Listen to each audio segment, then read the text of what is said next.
Olá, meu nome é Bruno. Esse é o projeto Entre o AIE e o Orum aqui no YouTube. E hoje eu quero falar com vocês sobre as 7 linhas da Umbanda, tá? Esse é um primeiro vídeo que eu quero fazer sobre esse assunto. Eu pretendo falar mais sobre ele, tá? Para que os vídeos não fiquem muito extensos, né? Quando for falar sobre o assunto. Então, nesse vídeo de hoje, eu quero falar de uma maneira mais introdutória, principalmente para quem não está a par do conceito, para quem nunca ouviu esse conceito ou não sabe exatamente como é que funciona, tá? Eu quero fazer de uma maneira mais introdutória nesse vídeo de hoje, ok? Então, primeiramente, o que é que eu vou levar em consideração aqui, né? O que eu sei da religião, os estudos aos quais eu tive acesso, as minhas experiências, né? Tentar sintetizar, tentar trazer apenas aquilo que importa realmente dentro desse conceito das 7 linhas, tá? Isso, obviamente, na minha opinião, né? Então, para a gente começar, a gente sempre precisa lembrar de que tudo isso surgiu conceitualmente lá na tenda espírita Nossa Senhora da Piedade, com Zélio Fernandino de Moraes, caboclo das 7 encruzilhadas, né? Que nomeou a religião, que trouxe essas regras, essas linhas de atuação, vamos dizer assim, tá? Então, eu sempre vou partir desse ponto, tá? A partir da tenda Nossa Senhora da Piedade, surgiram outras tendas, né, abertas com a ajuda do pai Zélio Fernandino de Moraes, e essas tendas foram recebendo nomes de santos católicos.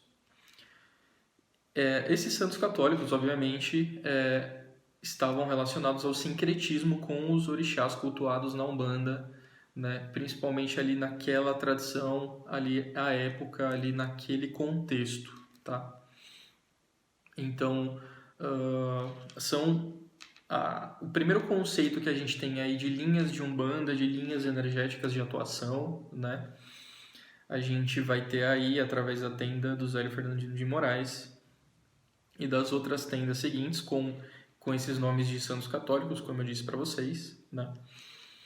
E aí a gente tem o pai Ronaldo Linares, que conviveu uma época com o Zélio Fernandino de Moraes, que trouxe essas informações a público, vamos dizer assim, né, que entrevistou o Zélio Fernandino, foram feitas matérias de jornal com isso na década de 70, se não me engano. Então, primeiramente o que eu vou falar com vocês é sobre as explicações do Zélio Fernandino de Moraes sobre as 7 linhas de Umbanda, e não foram muitas explicações que ele deu.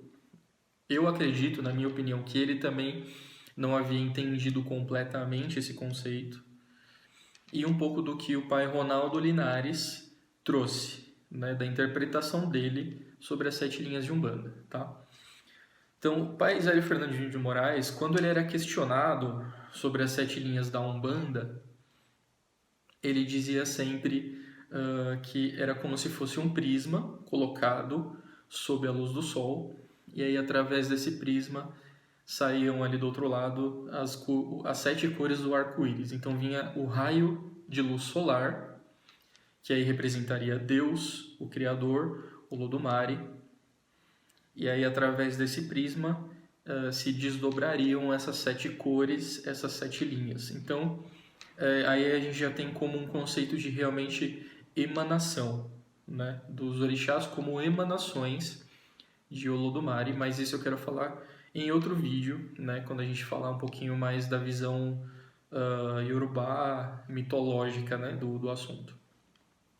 Então, era mais ou menos esse contexto, e dali também veio os orixás cultuados nessa tradição, tá? Que veio de Zélio Fernandino de Moraes e dessas tendas subsequentes, tá bom? E aí a gente já entra um pouco na interpretação e nas informações que o pai Ronaldo Linares traz pra gente, tá? Então a gente tem dentro das cores, tá? E não exatamente as cores do arco-íris, mas ele atribuindo cores a cada uma das linhas, tá? Então a gente tem a cor amarela, sendo representada pelo orixá Yansan. A gente tem a cor rosa, sendo representada pelo orixá Ibeji. A gente tem a cor azul, representada por Iemanjá e Oxum. A gente tem a cor verde, representada por Oxóssi. A gente tem a cor vermelha, representada por Ogum. A gente tem a cor marrom, representada por Xangô. E a gente tem a cor lilás, ou roxa, representada por Nanã. E aí, além disso, nós temos o preto e o branco.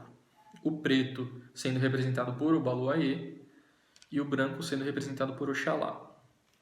Então aí você já vê que são 9 cores ao invés de 7, né?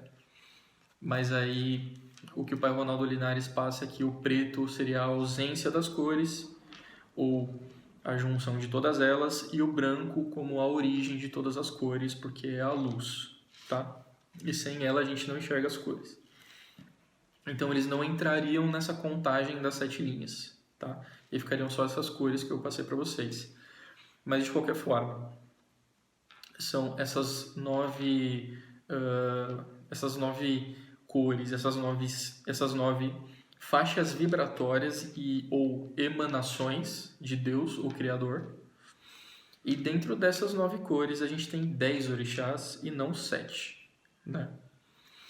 Então por isso que já nesse princípio, né, nesse princípio oficial e histórico que nós temos ali da tenda Nossa Senhora da Piedade, já é um conceito que fica um pouco confuso, porque o nome do conceito, o nome com o qual a gente se refere ao conceito, é 7 linhas de Umbanda. E quando a gente vai ver, tradicionalmente, nesse contexto, nós costumamos cultuar 10 orixás, tá?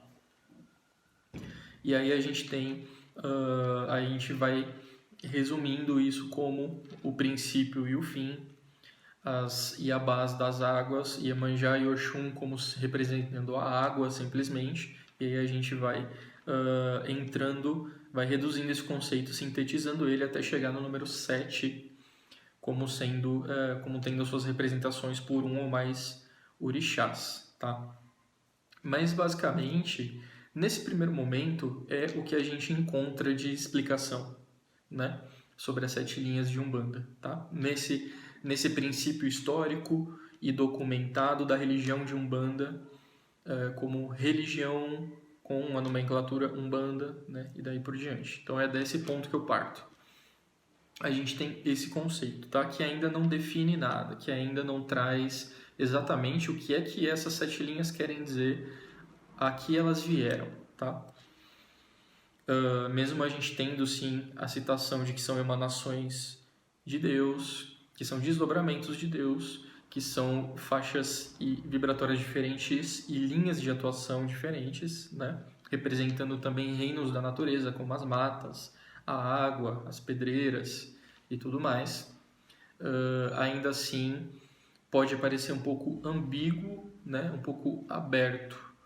Então, por isso mesmo eu quero continuar falando sobre esse conceito em outros vídeos. Aí eu quero entrar em conceitos que vieram mais para frente, mais modernos das 7 linhas, e o que é que a gente encontra dentro dos Itãs, dentro dos Odus, dentro da mitologia iorubá, tá? Para a gente mais para frente começar a tentar entrar num consenso, né? Fazer algo de forma mais sintética e objetiva, ok?